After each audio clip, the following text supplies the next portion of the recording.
Hello everyone, स्वागत है आप सभी का एक और नई वीडियो में। तो फिलहाल आज की इस नई वीडियो में हम लेकर आ चुके हैं जो आपका क्लास 10th का विषय हिंदी का जो चैप्टर नंबर 4 है, उत्साह।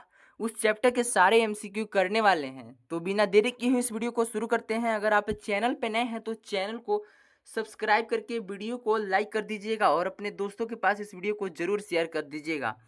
तो चलिए बिना देरी किए इस वीडियो को शुरू करते हैं। तो यहाँ पे आपके जो चैप्टर के लेखक हैं दोस्तों वो है सूर्यकांत त्रिपाठी निराला जी हैं। और तो यहाँ पे पहला क्वेश्चन है दोस्तों, उत्साह कविता के कवि कौन हैं? तो यहाँ पे ऑप्शन नंबर पहला दिया हुआ है जयशंकर प्रसाद, दूसरा है सूर्यकांत त्रिपाठी, सी है नागा अर्जुन और डी है इनमें से कोई नहीं।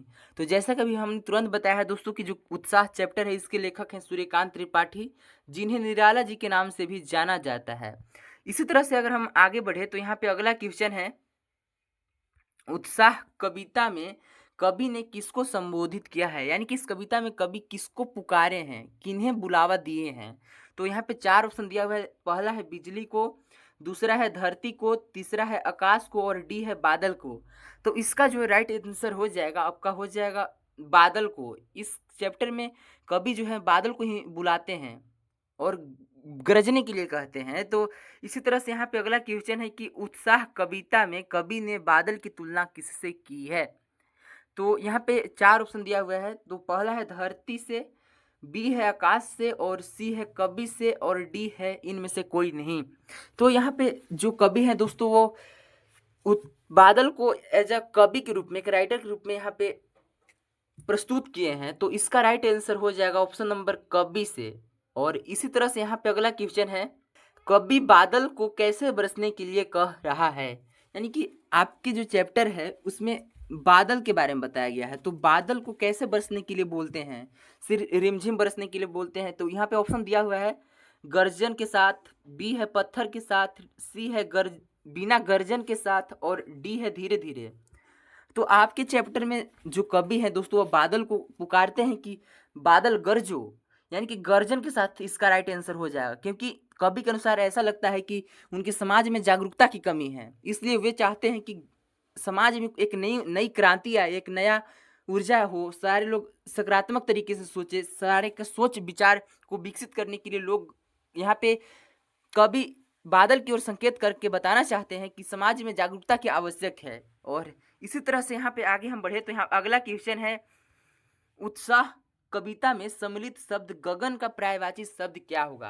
यानी कि आपके कविता में एक लाइन में एक वर्ड इस्तेमाल हुआ है दोस्तों जो गगन है। तो गगन का पर्यायवाची शब्द क्या होता है, यानी कि गगन को और किस नाम से जाना जा सकता है? पर्यायवाची शब्द ऐसे होते हैं जिनमें किसी वस्तु के एक से अधिक नाम होते हैं। तो यहाँ पे गगन का मतलब और क्या हो सकता है? तो यहाँ पे चार ऑप्शन दिया हुआ है दोस्तों। पहला है आकाश, दूसरा है बादल और तीसरा है पताल और यहाँ पे चौथा है धरती। तो गगन का एक और शब्द का अर्थ होता है दोस्तों जो होता है आकाश, इसलिए ऑप्शन नंबर जो ये है इसका राइट आंसर हो जाएगा।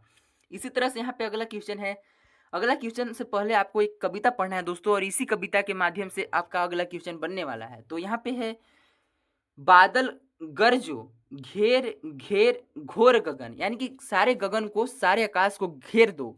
धराधर ओ ललित ललित काले घुघराले, बाल कल्पना कैसे पाले, विद्युत छवि उर में नवजीवन वाले। और यहाँ पे हम क्वेश्चन को देख लेते हैं। तो यहाँ पे पहला क्वेश्चन है कि यह पद्यांश किस कविता का अंश है? यानी कि जो अभी हम लोग कविता पढ़े दोस्तों वो किस पाठ का अंश है, किस पाठ का भाग है? तो पहला यहाँ पे है दोस्तों आत्मकथा। तो ये आत्मकथा को तो है नहीं दोस्तों, कन्यादान ये तो अभी ये आगे चैप्टर में है, अट नहीं रही है, इसलिए इसका जो राइट आंसर हो जाएगा ऑप्शन नंबर उत्साह हो जाएगा दोस्तों। और इसी तरह से यहाँ पे अगला क्वेश्चन है दोस्तों, कवि बादल को क्या घेरने को कह रहे हैं? तो कविता में अभी हमने देखा दोस्तों जो कवि है बादल से कह रहे हैं कि घेर घेर घोर गगन, यानी कि सारे आकाश को घेरने के लिए बोलते हैं। तो यहाँ पे ऑप्शन दिया हुआ है, पहला पहाड़, दूसरा है जंगल और तीसरा है सागर और यहाँ पे चौथा है पूरा आकाश। तो इसका राइट आंसर हो जाएगा पूरा आकाश घेरने को कहते हैं। और इसी तरह से यहाँ पे अगला क्वेश्चन है दोस्तों, कवि बादल से गरजने के लिए क्यों कहता है? यानी कभी बादल को बरसने के लिए ही कहना चाहिए था, बादल गरजने के लिए क्यों कहे? ऐसे भी गरजने से तो जान माल की हानि होती है। तो यहाँ पे ऑप्शन नंबर पहला है हरियाणी लाने के लिए, बी है राहत देने के लिए, सी है परिवर्तन लाने के लिए और डी है लोगों को डराने के लिए। तो जैसा कि हमने ऑलरेडी बता दिया है दोस्तों कि जो कवि है वो समाज में परिवर्तन लाना चाहते हैं।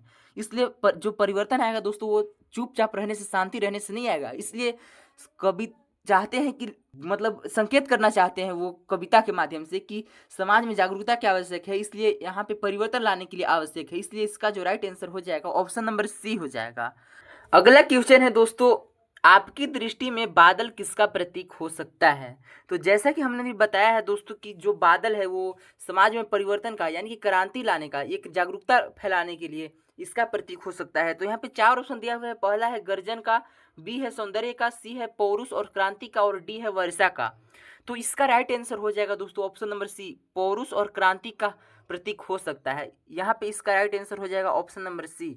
और इसकी इसी तरह यहाँ पे अगला क्वेश्चन है कि उत्साह किस प्रकार का काव्य गीत है? यानी कि जो आपका कविता है उत्साह दोस्तों, ये किस प्रकार का कविता है, यानी कि इसको लय में किस तरीका से यहाँ पे बैठाया गया है, यानी या इसमें क्या प्रतिक्रिया हुआ है। तो यहाँ पे ऑप्शन नंबर पहला है शास्त्रीय गीत है, बी है यहाँ पे लोकगीत और सी है आह्वान गीत और डी है भक्ति गीत।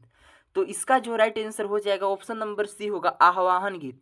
और आह्वान का मतलब होता है किसी को पुकारना या बुलावा देना। तो इस उत्साह कविता में कवि बादल को बुलाते हैं दोस्तों, पुकारते हैं कि बादल गरजो, और यहाँ पे ये बुलाना पुकारा ही गया है, इसलिए इसका राइट आंसर हो जाएगा ऑप्शन नंबर सी। और इसी तरह से इस वीडियो का एंड होता है। और यहाँ तक देखने के लिए थैंक यू। और अगर आप चैनल पे नए हैं तो चैनल को सब्सक्राइब करके वीडियो को लाइक कर दीजिएगा और कमेंट करके दोस्तों के पास इस वीडियो को जरूर शेयर कर दीजिएगा। मिलते हैं एक और नए वीडियो में, तब तक के लिए बाय बाय।